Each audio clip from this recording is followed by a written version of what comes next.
Welcome to Mark My Words, a podcast that not only aims to inspire and teach the listener about entrepreneurship, it also aims to give my guests an opportunity to talk about their unique journey in entrepreneurship and life. So join me and my guests as we meet at the crossroads on Mark My Words.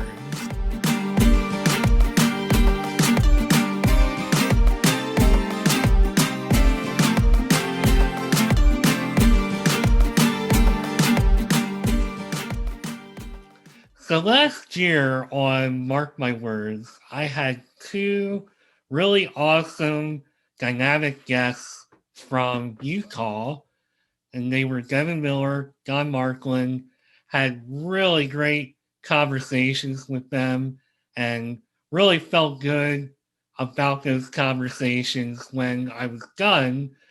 And little did I know that a few months later, I would get a personal message on social media from another very talented and dynamic Utahn who is the founder and life mentor at Starlight Mentoring and also deems himself as a live your dream coach.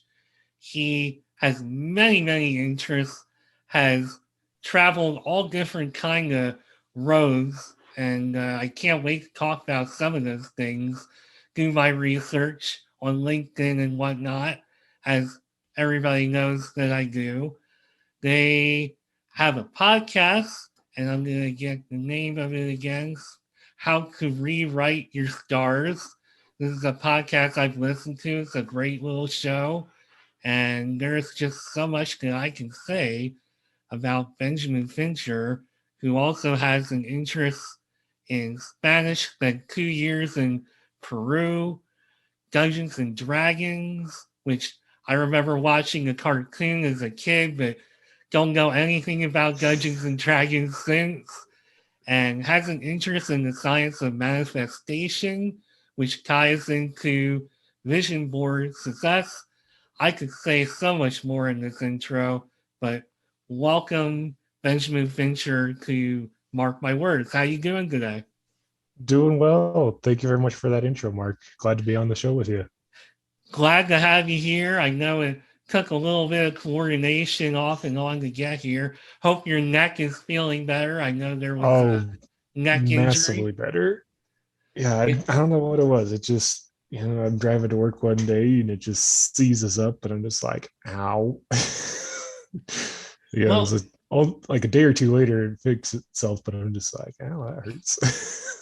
it's kind of like the injury, mysterious injury I had to this finger here, where all of a sudden yesterday it just started cramping up and like Ooh, right in the joint.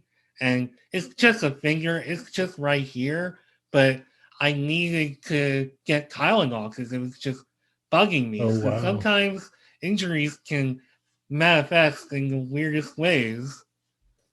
Yeah, and I've got a strong suspicion it had to do with all the stress from the place I was working and all that stuff. And um, I'd been going through a lot of upgrades and whatnot in life recently, and it was right about the time I was starting some of those. And I'm like, I have a strong suspicion this is related, but man, does this hurt.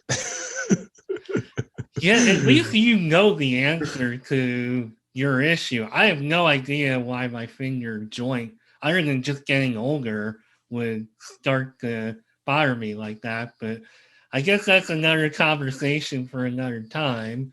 Yeah, I mean, I could Because, throw some suspicions out there, but it sounded like we wanted to go a different way with this conversation. yeah, I want to talk about your dynamic career path, and maybe in your mind you don't see it that way, but man, when I look at like just your history, I'm like, wow, this guy's done like a lot of really different things. I mean, I should not let it be unmentioned. And let me see if I can find where I was. So you're also a stained glass artisan at the Hmm. moment. Is that like your full time job? Yep. So funny thing with that, yesterday was actually my last day doing that full time, Oh, wow. and I'm making a pivot to refinishing and refurbishing pianos, as well as keeping up with the Live Your Dream coaching and life mentoring, and you, there's a lot of things I could say. There are a lot of sayings, but um, basically, do what you love. And for me, I love learning lots of different things and being able to help people in a lot of different ways. And so, I had a really good time being a stained glass artisan. I learned that skill, was able to offer a lot to the company the time I was there. And, just a couple of things that I was like, okay, time to move on from here. And, at this point, moving on to pianos, and I'm excited for that. And also excited to be able to keep helping people to be able to achieve their dreams and to reach for their stars. So I know that you were homeschooled growing up, Yep. and that is something that just in general, I'd like to find out, like, while you were doing all that, what was that like to just be a kid getting homeschooled? And what did you dream about? What did you want to do back in those days as you were learning about the world? Yeah. So interesting when you ask those questions. It made me think of some stuff I haven't necessarily thought of before when I was homeschooled. That one thing that I mention a lot to people is that being homeschooled opened up my mind to a lot of possibilities that many people who go through public school get shut down to. And that's not to say that public school is all bad, but in a lot of ways it crushes creativity, and I'd never had that. And so as well as I never had the crushing um having the ability to learn or love of learning crushed, except for my dad when he had me write some book reports. I never went back to that series. Hardy Boys are great. I would love to read them again, but he had me write a book report, and I was like, I'm done. Like, I'll read it, but don't have me write a book report. um, but I realized when you asked that question of what was I dreaming of, almost all of it, I was just living in the moment, which is something we really lack in today's world. We really lack the ability to be in the moment. And don't get me wrong, you have to be able to dream as well. But the dreams are in the future, and you have to act in the present to drag them from the future into the now. And if you're not acting in the now and you're just dreaming of the future, there's that disconnect between where you are currently and where you want to be, because you're thinking it's out there and you're not allowing it to be now. And I also think some of us get stuck in the past, i.e., me. And Oh yeah. I have gotten better with that. I've had to work really hard to train my mind to just be like, live for today. And I've probably gotten a little too good at that because I tend to not get excited about anything that is actually fun or good until it's like right there in front of me. And I think sometimes people are like, come on, aren't you excited or whatever? And I think I've just gotten to a point where I'm just so trying at least to be so in the moment. I'm definitely not perfect, but how do Right. you keep your mind from going back in the past and dwelling on the past? Um, that is a good question. I think the short answer, I'll get to the long answer. I think the short answer is over many years of working on myself and my mindset, I have strived to make sure I'm not living in the past, but rather living in the present. And again, like you said, I ain't perfect at this either. um, sometimes I'll be reminiscing about my time in Peru and be like, man, I wish I could go back there. But then with the way I've trained my brain, the next thought up will be, okay, well, what can I learn from when I was there, and what can I take into now from then that it was good? And you know I don't always come up with an immediate answer, but when you get your brain going on those questions, eventually the answer will come up. And so, maybe it's going to be in a week or a month or a year from now when I ask that question today. For example, right?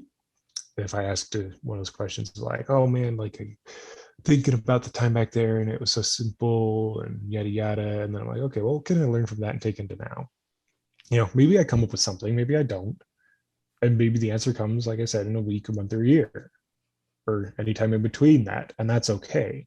If it's pressing, there's a lot of stuff you can do to help your brain and your mind expedite that question being answered. But if you just let your subconscious chew on it, it'll give you the answer eventually. It'll be like, ding, just have this thought out of nowhere. You'll be like, wait a second, that totally answers the question I had way back in. And then just like, that's crazy. It And that, works. I think that's a great perspective.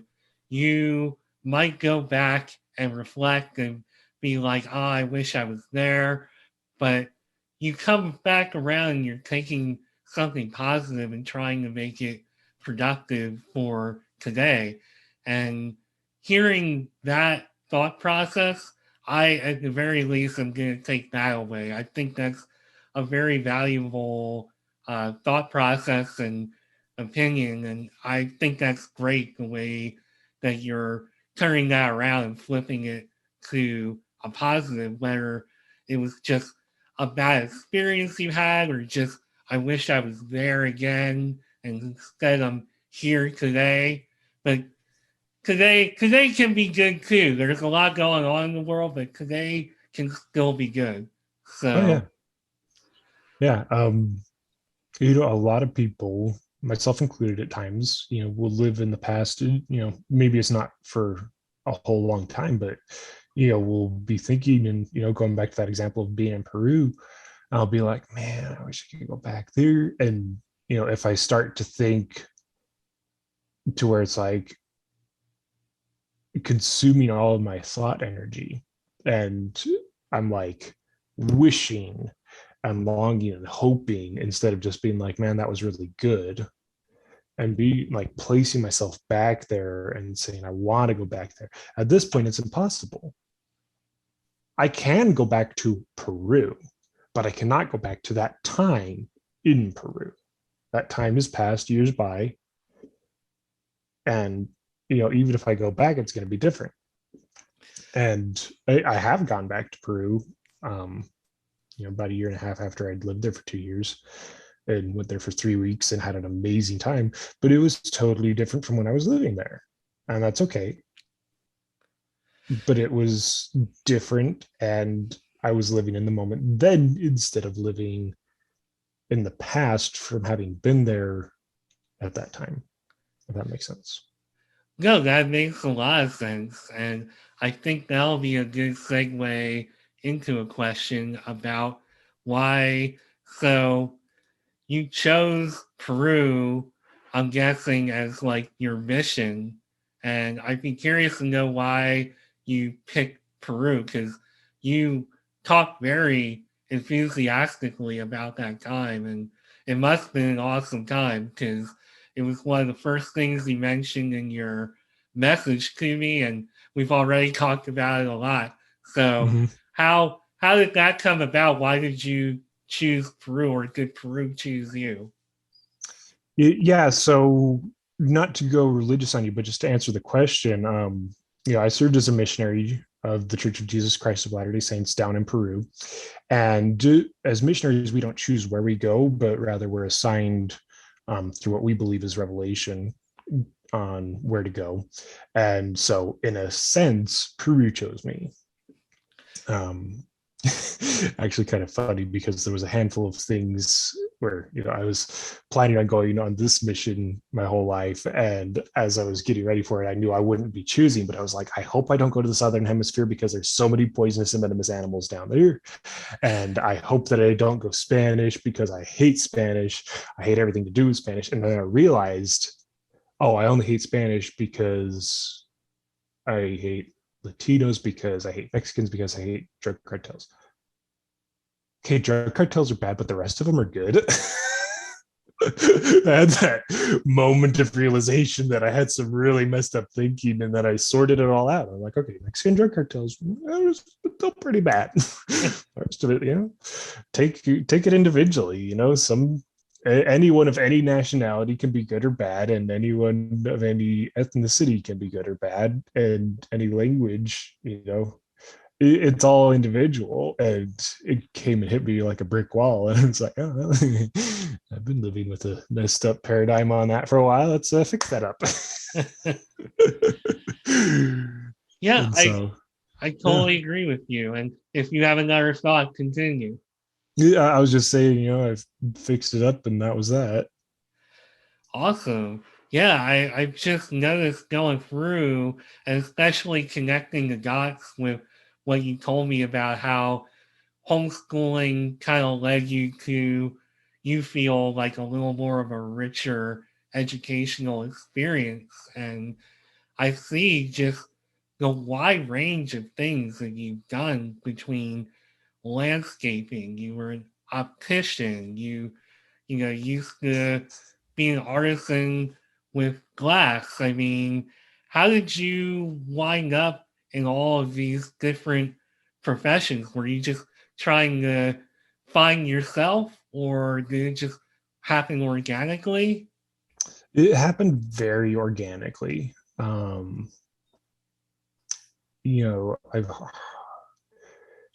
trying to think back through all the jobs that I've had. There's really not been one I've gotten without a human connection. I haven't ever really applied to a place and been like, hey, here's a piece of paper and there's a human behind it and hire me. Um, the first job I had, the people who owned the restaurant I worked at lived in my neighborhood. And then let's see, the next one, I think, yeah, it was scout camp. And my mom was heavily involved with scouts, and so she was, hooked me up with the camp director. And I went and talked with him, and he says, hey, we'd love to have you come on over, let's do this. And then the next I knew the sister of the guy I ended up working for, and ended up doing the trees there. And then after that, there was another person in the neighborhood where I was at, and he posted on Facebook, said, hey, we're looking for people. I said, hey, I'm looking for a job, and got that job working at a retail missionary store, getting clothing and whatnot. The job after that, I think, was um, being a warehouse picker for a company, and my dad was friends with the guy on Facebook and saw that they were hiring. And so I went and applied, said, hey, my dad saw this. And just stuff like that. I've never really just been like, hey, here's my resume.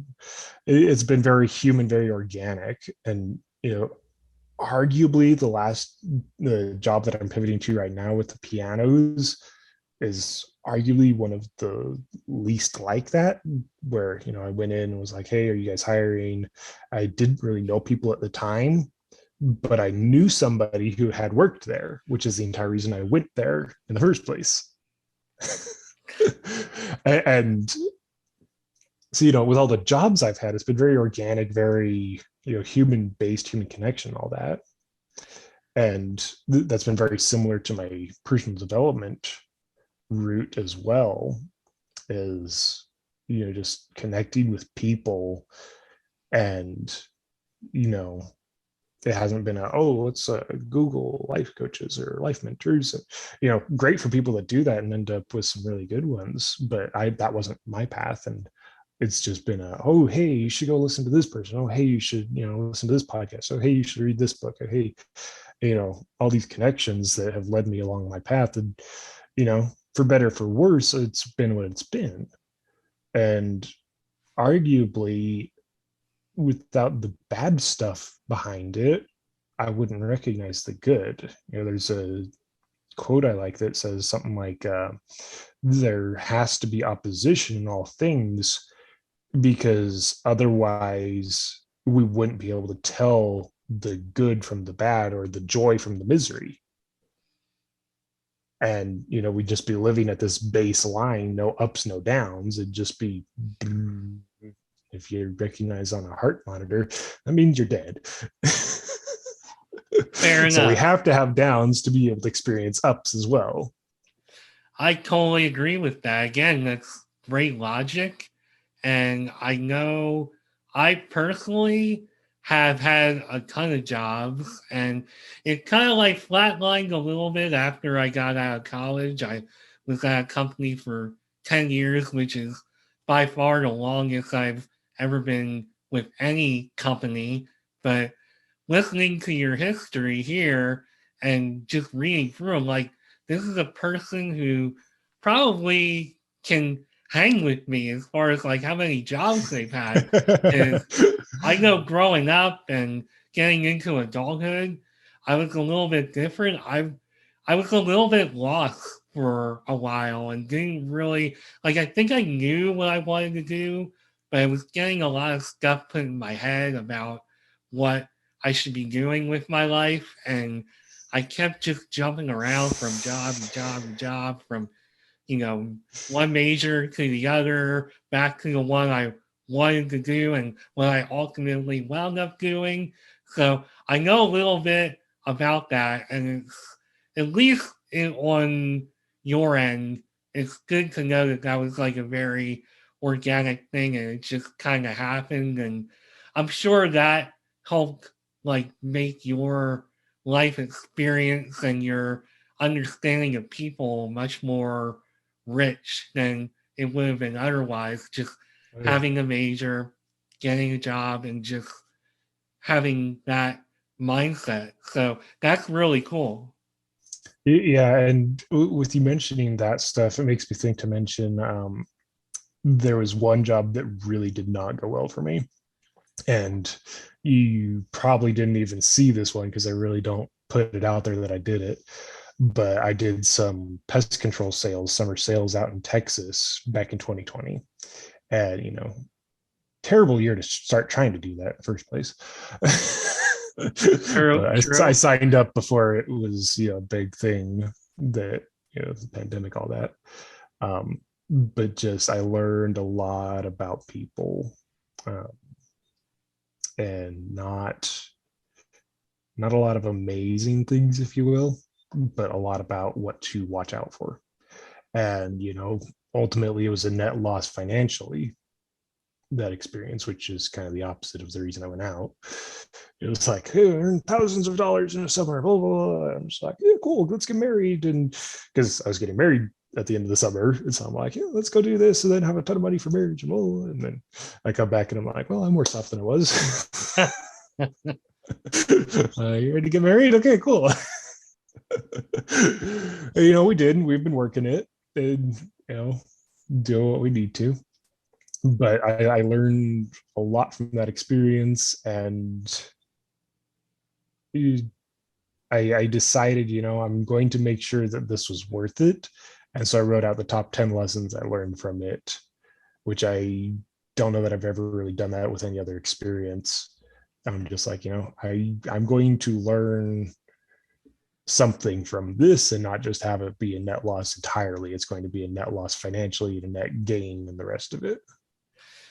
Yeah, I can relate to where you were at that point because I know I've had my share of experiences where it just didn't work out the way I had envisioned, and you will have those experiences when you've had as many jobs as somebody like me, and I've had really exceptional jobs and really great times, but I've also had jobs where I'm like, okay, I don't want to experience that again.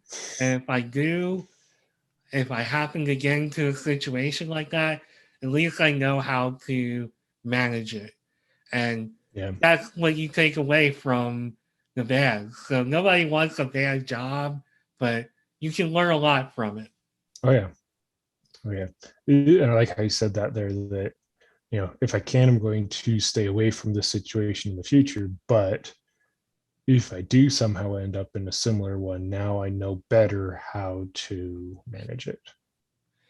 And, in a lot of ways, that's life. That's all we're doing here on this planet is Oh, hey, there's this experience. How do I handle it the best that I can? Oh, now that it's over, now I know how to better handle it. People always say, when they're 30, 40, 50 years old after they've raised their kids and they're out of the house, they're like, well, now I know how to parent. Give me some more. And, as they're, you know, 20 or 30 and they've just barely been having kids and they're raising them, they're just like, I have no idea what I'm doing. They get to where they're empty nesters and they're like, oh, I could do that again. I know how to do it now. And it's a very similar experience with almost everything else in life. It's like, oh, now that I'm done with that, I know how to do it. Give me it again. And I think that's one of the reasons why I really love being a mentor and a coach, is because I can tell other people from where I've been, say, hey, before you get there or in the middle of you being there, let me tell you what I've learned from being on the other end and on the done side of it. I can tell you what to do now to have the best possible experience with this, or to create a better experience out of it. Well, speaking of your life as a coach, around the time period that you just described, you took the plunge and became a coach and you founded your company. What inspired you to say, this is the time, I'm ready, I have the background, I have what it takes to do this? What what prompted the crossroads into coaching? Yeah. So back in my senior year of high school, and again, I was homeschooled, but I was taking a couple online classes. So I happen to remember it was the senior year. I took this class called personal leadership, and it was taught at Williamsburg Academy by a guy named Greg Denning, super great guy. And that was my first introduction to the personal development world, as it being, you know, more called that.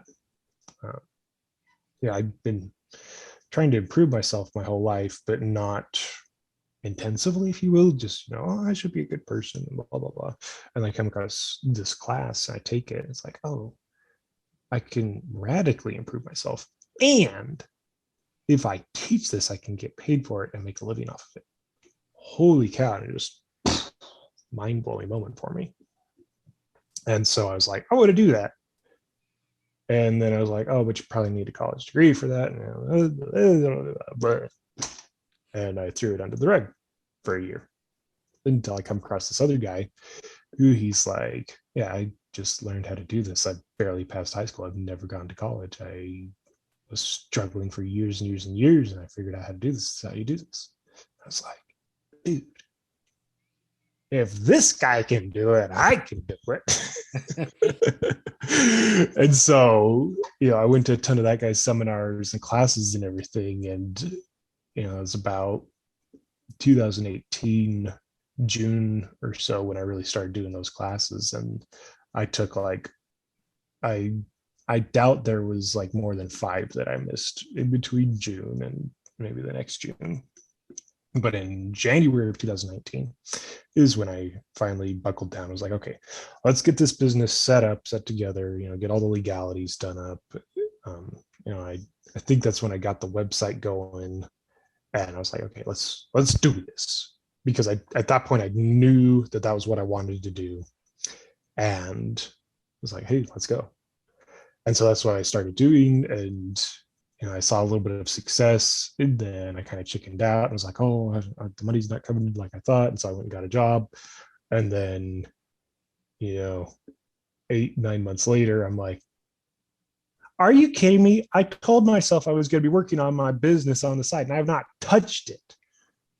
Come on, Benjamin.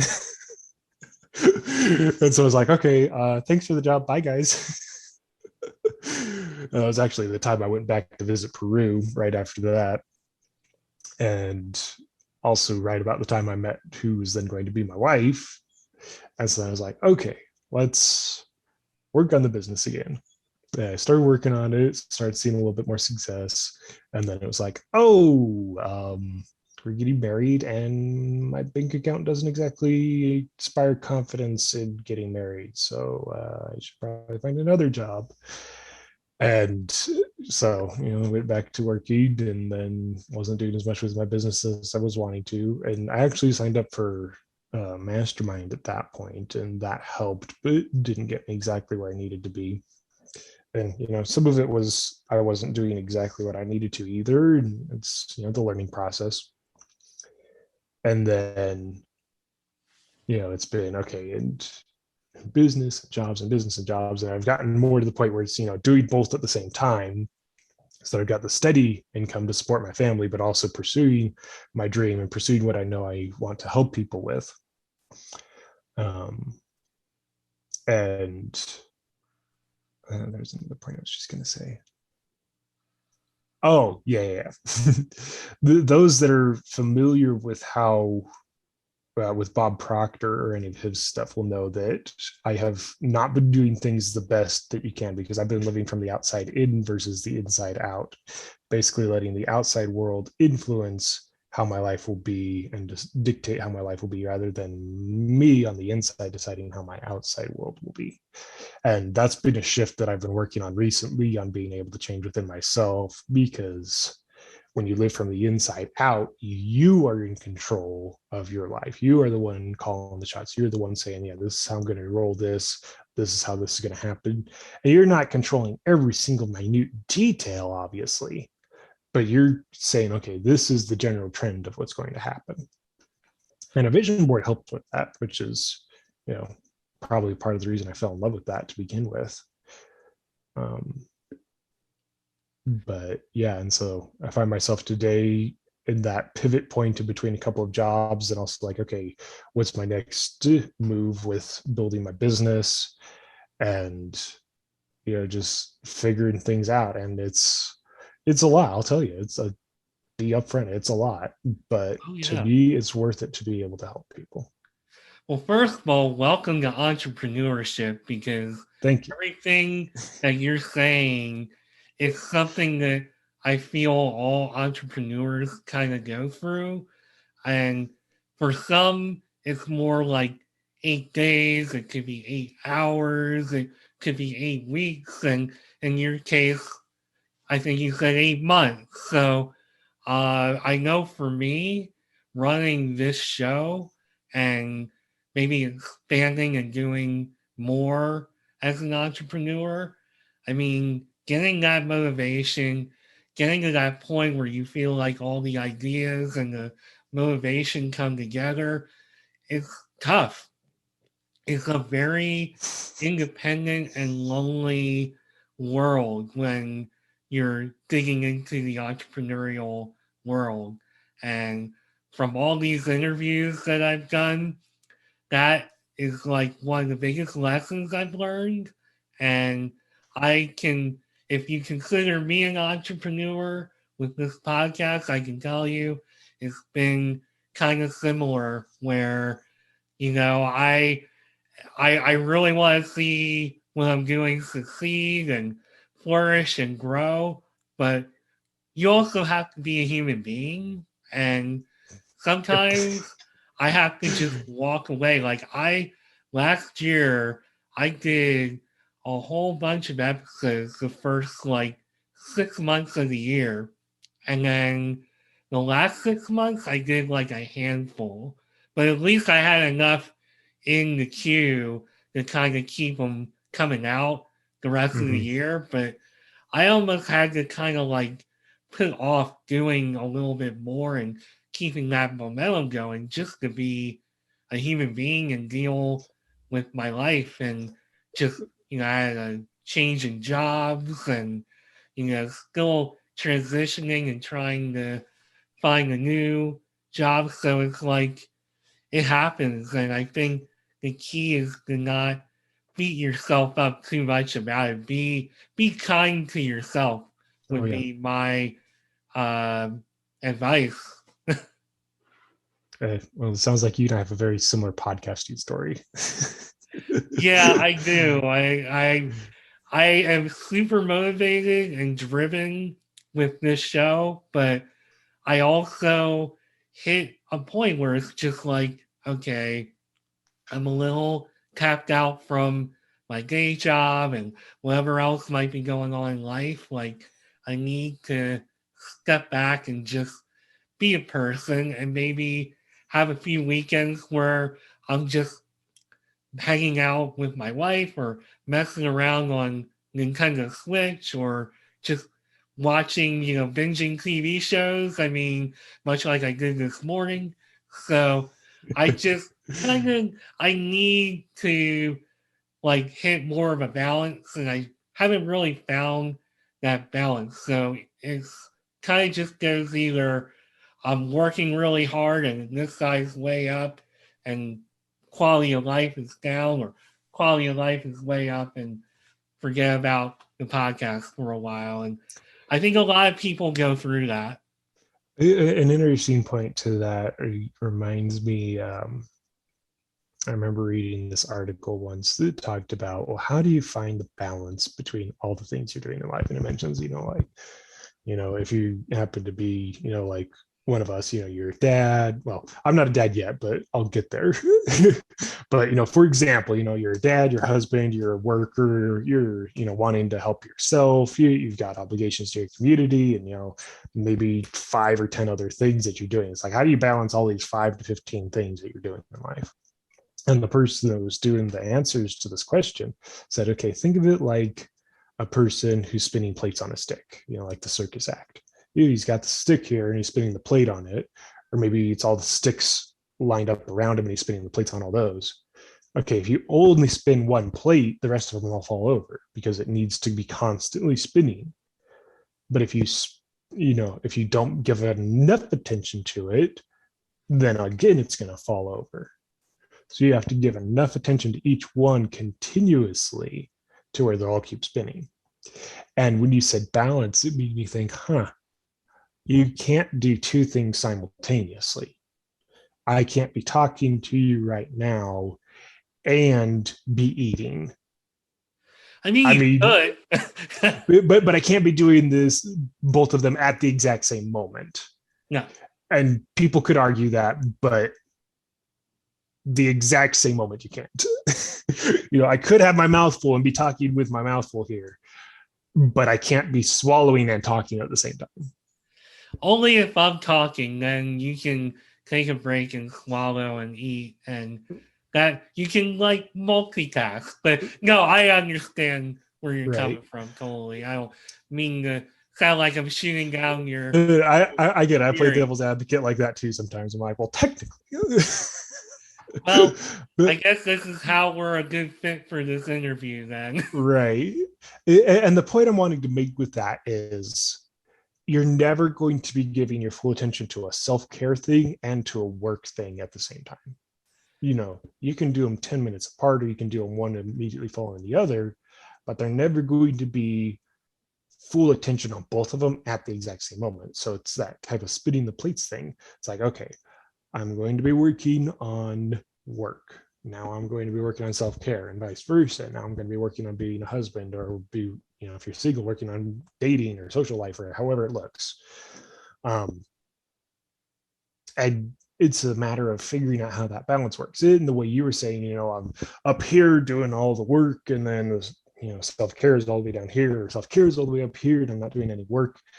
And it made me think, okay, bring them closer together. And it's, again, not going to be simultaneous, but you do a little bit of this and then a little bit of the other.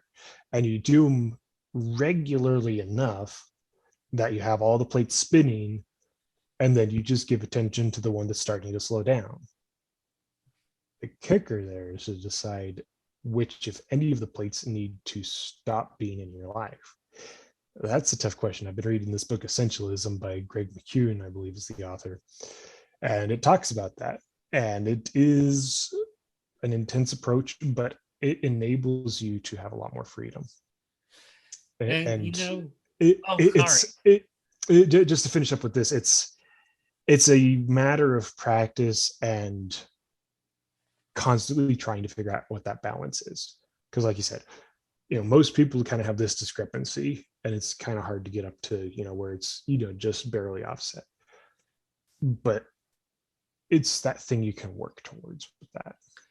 Yeah, I totally agree with you. And I feel like as you were talking, I kind of realized that I know when I do this show and I do what we're doing right now, you might view that as work, and it is, but for me, it's very like therapeutic Oh yeah. to have these conversations. So Oh yeah. all the other stuff, once I click stop and we click leave and everything is over, And the that's like editing, where all the work really begins. Like this I for feel the same. me, I almost I when I talk about this podcast, I'm like, doing these episodes and actually doing it like we're doing now, this is like self care for me to have the opportunity to talk to a really great, dynamic person who has a lot of really good things going on for them and great attitude, and to just have that shared and to feel that on this end. Like, it makes a huge difference because when I leave the room for today, my mindset is like in a completely different place than it might have been otherwise on this Saturday in February. So Oh for yeah. me, I think, and again, I'm not here to question your theory, because I think what you're saying is it has a lot of substance to it, but I think that sometimes, depending on what you're doing, like I almost feel like both can get accomplished at the same time. And I know when I do this, both are getting fulfilled at the same time because I'm still working. I'm here in my mind as I'm describing all this. I'm thinking about what, like what I'm going to segue to. And I know there are a few other points I want to touch on so that it's not like a 3 hour recording. So all this stuff is going on in my mind, but at the same time, what I'm getting back from you, it's like very therapeutic. And Oh yeah. so, in a way, but to your point, it's all about keeping those plates spinning. Can It, you keep the work and the self care plate spinning all at the same time?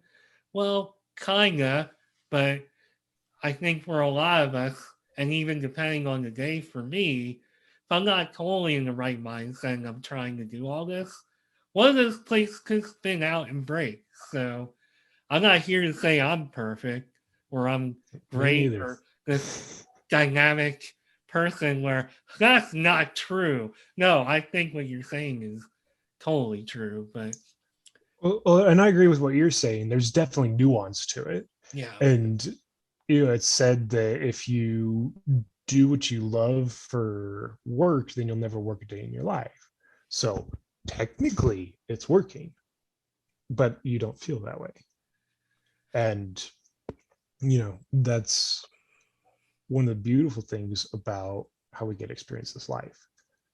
um I was actually going to mention this, but then like, oh, but that kind of goes against my point. But going towards your point, I could have my foot spa massage thing right here underneath the desk and be giving myself self-care at the same time as I'm working.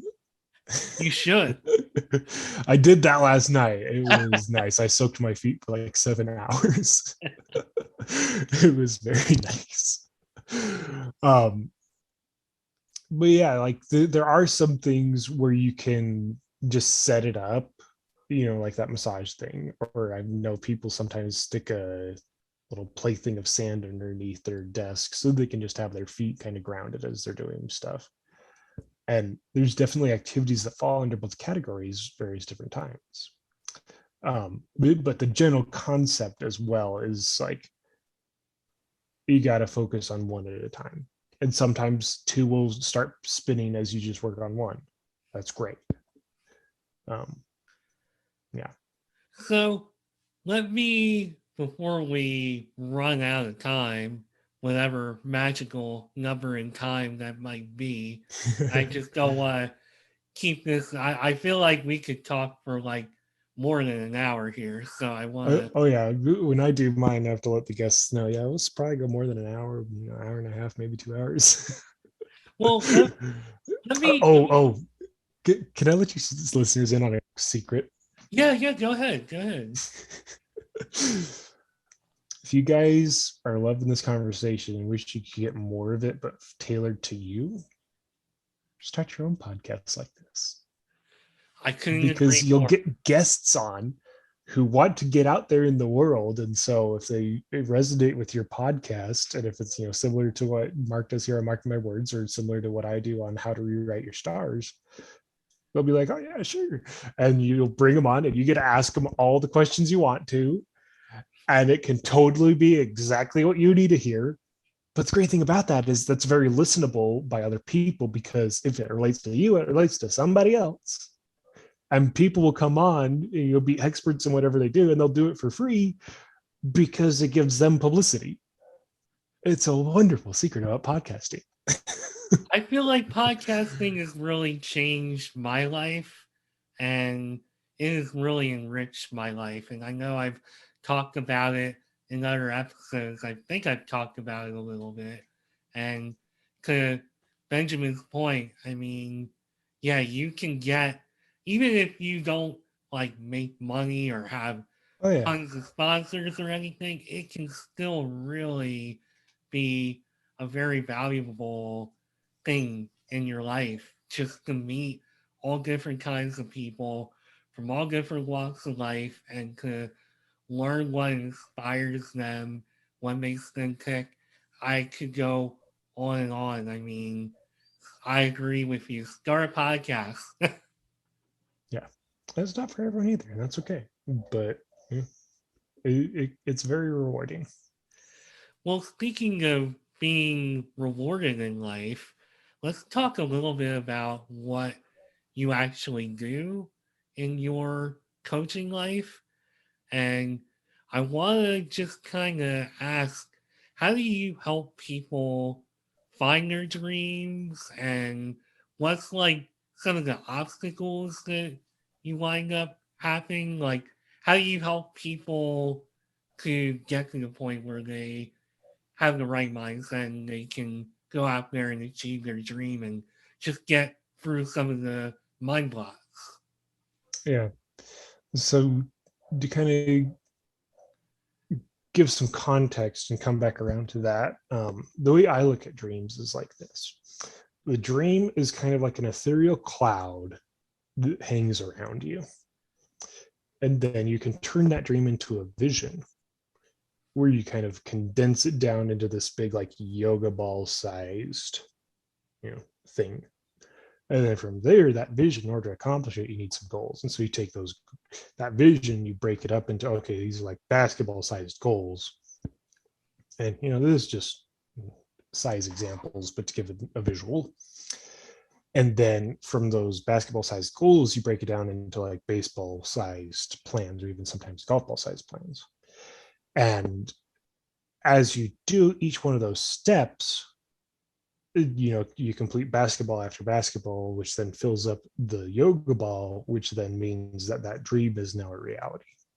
And again, that's doing those plans, which then lead into completing the goals, which lead into fulfilling your vision, which leads into achieving your dream. And where I mentioned it's kind of like an ethereal cloud, people get blinded to it. It sounded like you kind of had some of this growing up, where you had a bunch of people, oh, hey, you should do this. Don't go down that road because, you don't make money down that road. Come over here. This is the way you go. And did you have some of that, it sounded like? Well, I don't want to name names, but a very important person in my life, they were kind of, so I wound up majoring in TV production, which they called electronic media, where I went Mhm. to school, but it's basically TV production. And I had somebody in my life, very, very close to me, just kind of telling me, you don't want to do that. Just get a business degree, and that'll be easier and you'll make more money and you'll have more opportunity. And it's just like, dude, that's not really what I want to do. Like, I was just talking on an episode a few days ago about the fact that I barely even made it out of algebra. I wound up taking, instead of calculus or really any kind of advanced algebra at all, I took like applied math. And then my senior year, I was like, well, applied math worked okay. I'm going to do applied math too. Even though my trajectory was more of like a college type of path, it's like I'm terrible at math. I'm the last person you should ever have in any kind of mathematical role. So I'm not sure with all that being put together, I'm not sure why I kept getting pushed to go in another direction, but it just like the lack of support in what I wanted to do, it just kind of messed me up. It's like, okay, well then what do I do? I don't know what to do. So It to gets answer very your question, confusing. and I had a boss actually when I was in high school. I worked for the Philadelphia Phillies Double A team. I was just Nice. cleaning up garbage during games and after games. That was my job. I was one of those people that would go into the stands the next morning after a game, and I would have the blower on like Ghostbusters, and I'd be ghostbusting trash in all the aisles and picking it up and cleaning it up.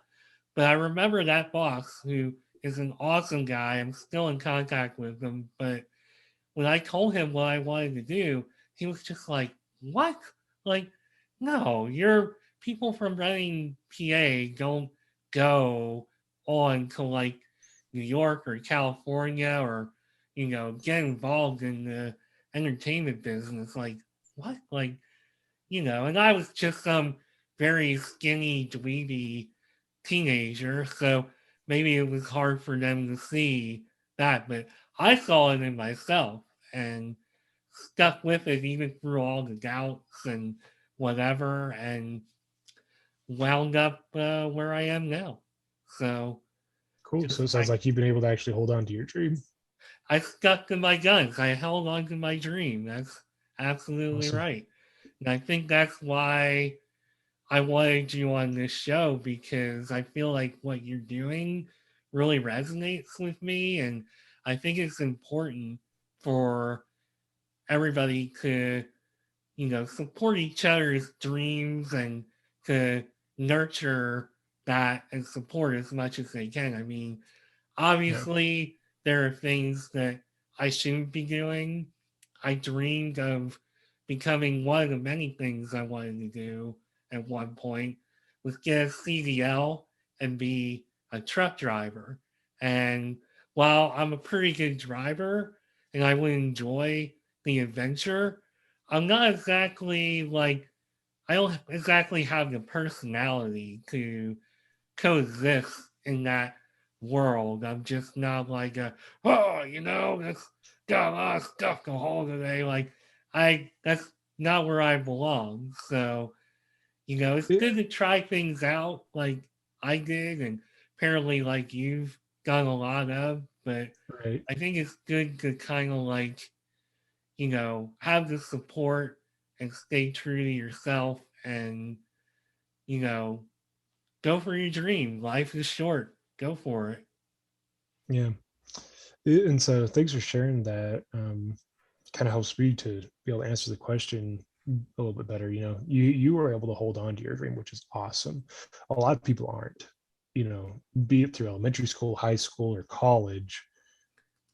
At the end of all that, it's really hard to actually have remembered what your dream is, or maybe even to have been able to figure it out because from such a young age you're taught to fit in a box. Right. I agree.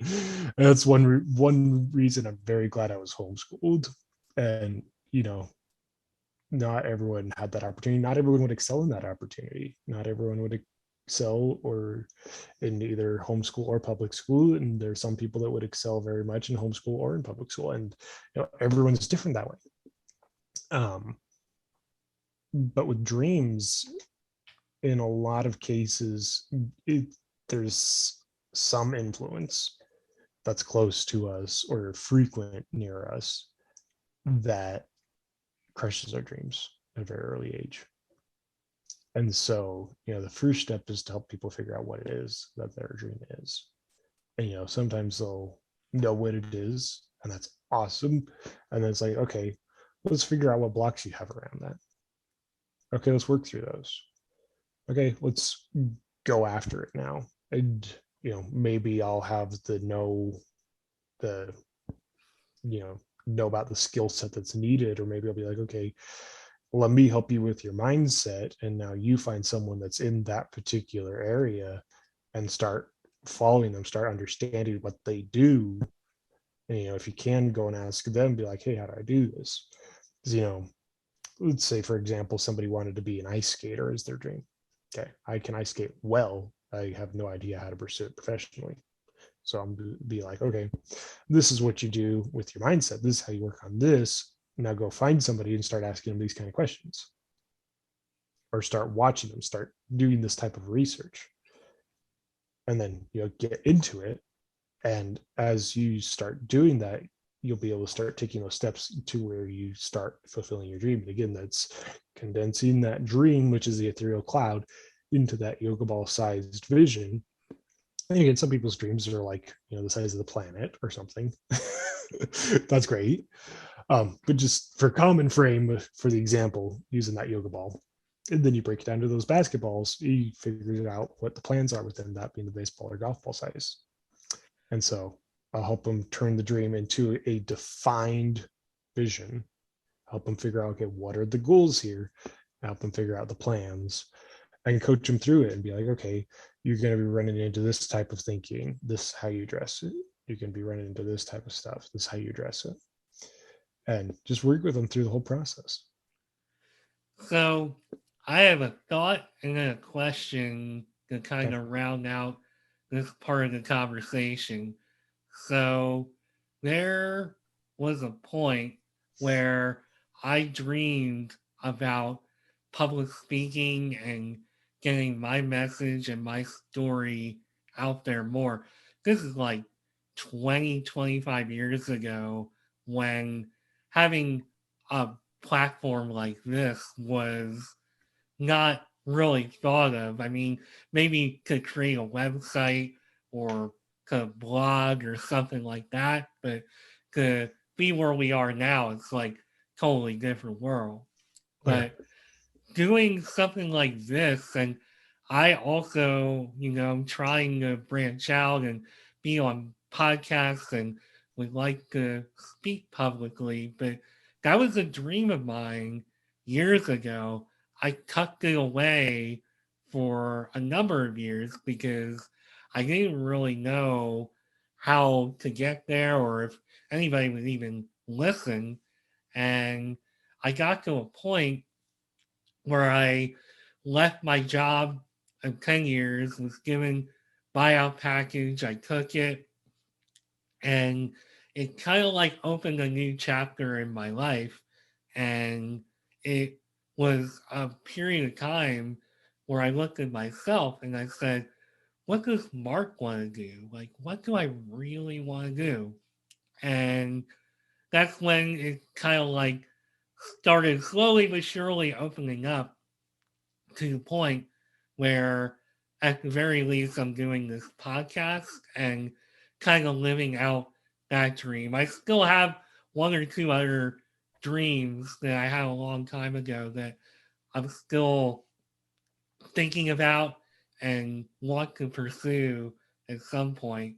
But I mean, to kind of bridge the gap on what you were saying, it took me some time and it took me some digging around, and I didn't really bounce that off somebody like you, which I kind of wish I would have, because, you know, helps to have somebody in your corner. But Okay. Yeah, sometimes we have dreams and we tuck it away because of expectations of society, or because we just think that climbing the corporate ladder is what we should be doing. And there's nothing wrong with that. But I just figured out over time that, wait a minute, I that's not completely fulfilling me. I feel like there's more that I want to do. So that was my thought on that. And if you do have anything else to add to that, you can add it. But before we go, I just want to ask you, because I was really interested in what you told me about the science of manifestation and vision boards, because the only thing I know about vision boards is watching the show Dollface on Hulu, and Joel's her experience with vision boards. So I'd love to hear a little bit more about that. Yeah, so the science of manifestation is kind of linking back to what I said earlier about living from the inside out rather than the outside in. Because, again, from a very young age, we've been programmed and conditioned to believe that what we pick up from our five senses is what is real. And it is, but it isn't, because that's what's physically real, but it's not everything that exists emotionally, intellectually, or spiritually. And we have higher faculties within ourselves, intuition, imagination, all that stuff. And that's what's creating reality, whether we realize it or not. That's the kicker. Is it's whether we realize it or not, that's what's creating reality. And so people who are like, man, I just thought that this would happen and it happened. That's crazy. And they call it off as a fluke.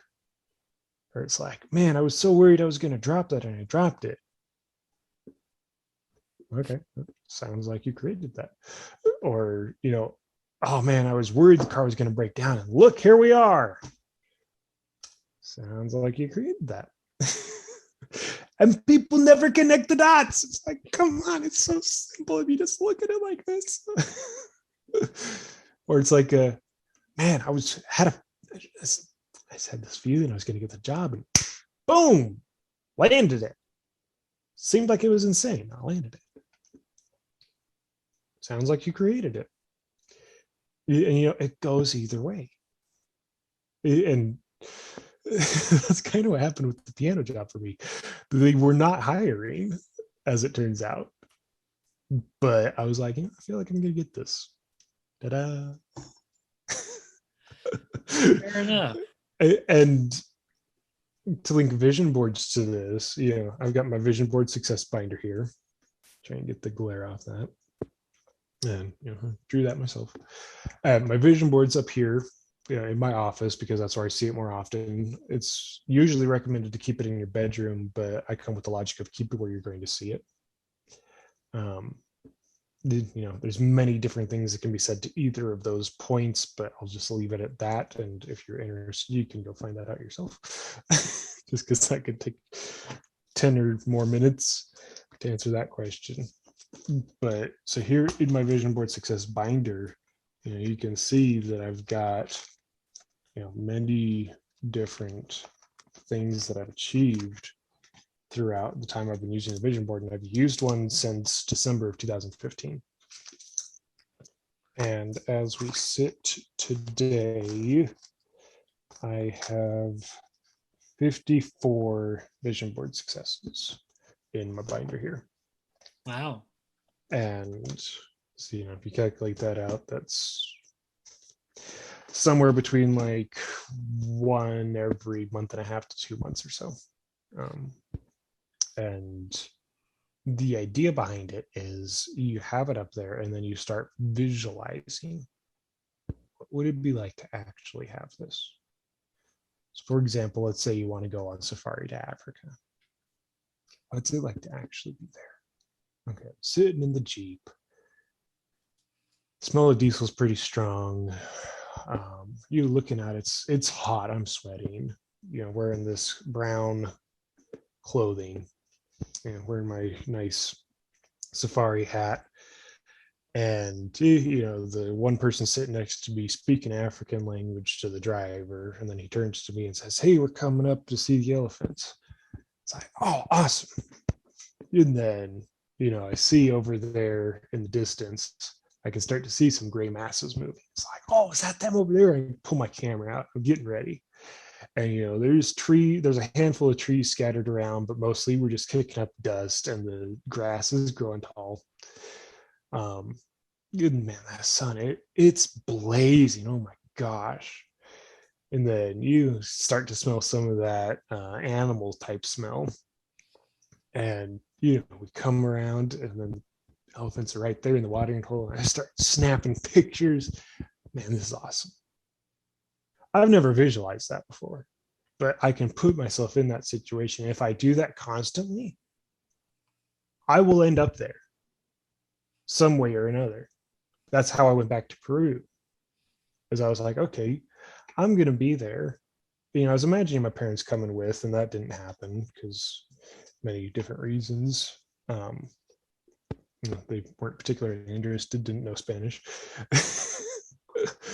But that part didn't happen, but the part of me going back did. And I was like, okay, I'm going to be there, and I'm going to come up to my friends, and we're going to hug it out so hard. And I would place myself in the settings where, I knew what their houses looked like. I knew what the streets were like. And I would imagine, okay, this is going to be the path I take this day. And if it was exact, if it wasn't exact, it didn't matter. I made it. And you can imagine, okay, I want that keyboard. I want the Yamaha Clavinova electronic piano. And I imagine myself sitting there on the bench and just doing some Claire de Lune. Do, do, do, do, do, do, do, do, do, do, do, do, do, do, do. And then, I imagine myself playing it, hitting the power button because it's electric, and then, change it to an organ because that sounds fun, and then change it to violin because why not? And I actually don't know if this piano has those features, so I need to go actually play it. And you go to the piano store and you start playing it, and you become very familiar with it. And the more you imagine it and have it come into being in your mind, the sooner it comes into being in your life. Most everyone listening to this, I'm sure, has gotten a car at some point. Okay.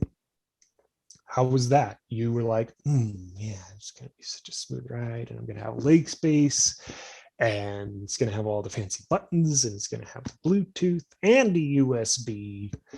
And you just visualize it. You're like, it's going to be cherry red, or it's going to be blueberry blue, or it's going to be sleek silver, blackest black, whitest white.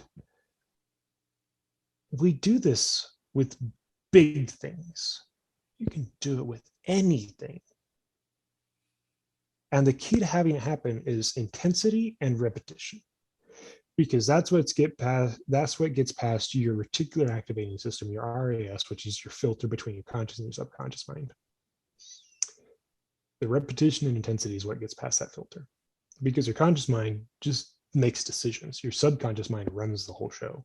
Are you consciously choosing how fast your heart beats? Probably not. Are you consciously choosing how fast you breathe? Probably not. Are you consciously holding your bladder? Probably not. Are you consciously making your cells subdivide? Probably not.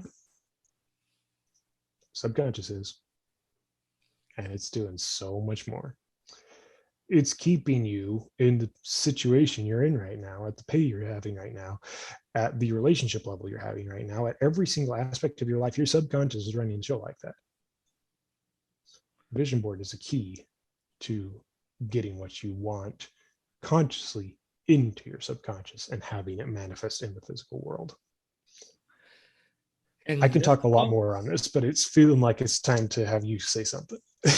Well, all I'm going to say is this, everybody, is why you start a podcast.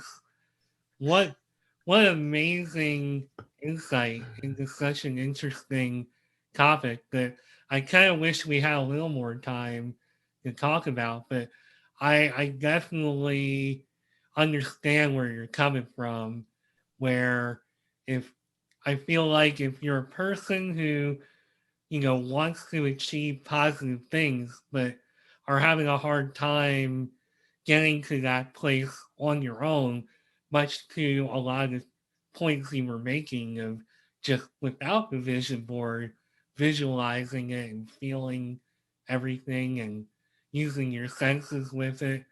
I feel like the vision board helps you to get there. And It's a focal point. yeah, It keeps you focused.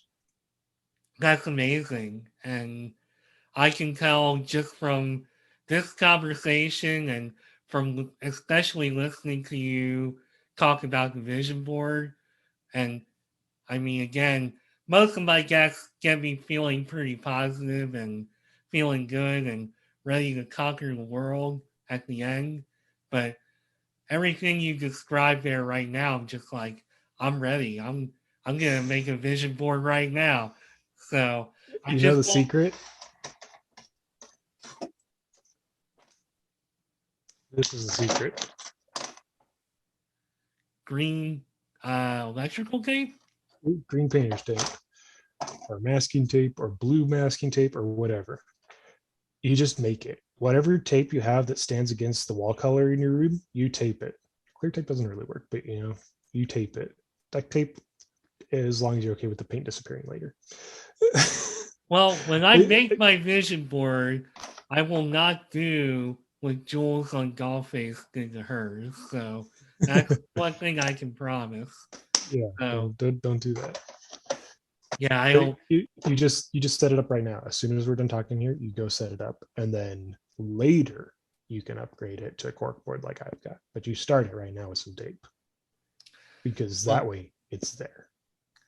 well, Benjamin, I really appreciate the insight and the time that you put in here on a Saturday to talk to me all about your path and what you do today. It was really amazing. And I don't want to leave here without giving you the opportunity to tell people how they can learn more about you and work with you and get all this great insight on their own time. Awesome. Well, thanks for having me on, Mark. First of all, it has been phenomenal being able to share this with you and talk with you. I can tell that we're got that little bit of kindred spirit vibe going on, which is awesome. And then let me share 3 places where people can reach out to me or something. So you can go to starlightmentoring.com, and there you can find, a lot of the resources I've got, as well as be able to figure out how to work with me. Contact me there. Starlightmentoring.com, all one word, no hyphens. As well, second, I've got the podcast How to Rewrite Your Stars. You can find that on most major podcast platforms, or again on starlightmentoring.com. Go under free resources, and then it'll be the podcast on there. You can find that there. And then thirdly, I wanted to give an offer to those that are listening here. A free offer, mind you. So I'm giving away some Live Your Dream sessions for 30 minutes. And at the end of these sessions, you'll end up knowing what your dream is, that ethereal cloud, understanding what challenges are stopping you, and feeling renewed, re-energized, and recommitted to actually achieving your dream. Now, I've only got 7 guaranteed spots for that right now with my schedule. So be sure to reach out quickly and go ahead and email me at benjamin@starlightmentoring.com. Again, that's benjamin@starlightmentoring.com, and then mention the Mark Your Words. Wait, Mark Your Words or Mark My Words? Mark my words. Mark My Words. Mention Mark My Words and say, hey, heard you on Mark's show. I'd love to have one of those 7 guaranteed spots, and we would get you set up with that. And I am excited to be able to help those that have been listening here.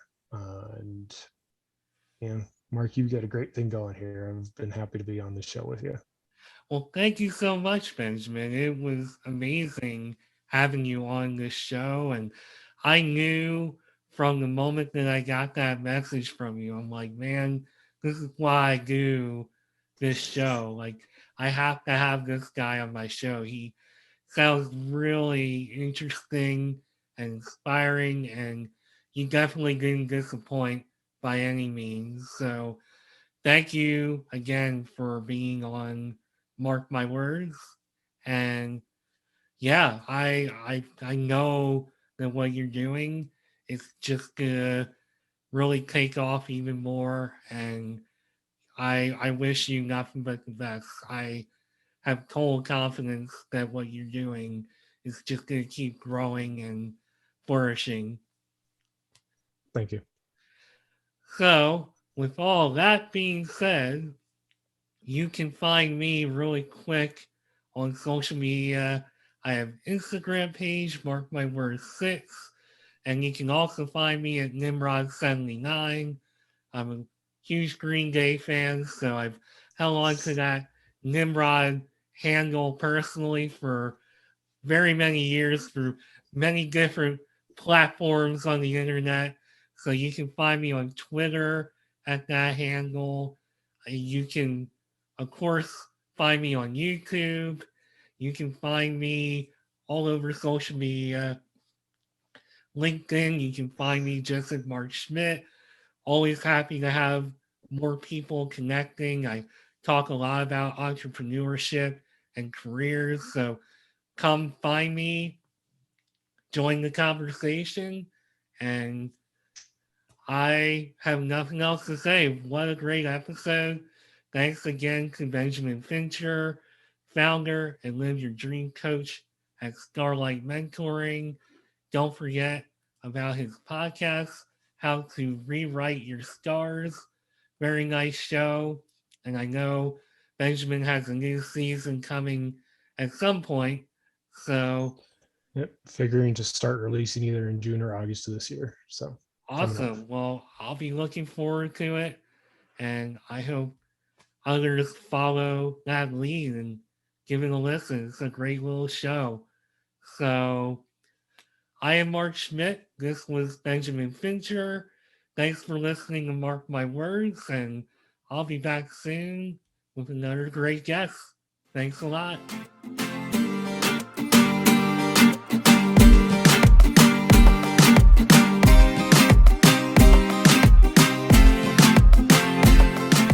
Thanks again for taking time out of your busy day to listen to Mark My Words.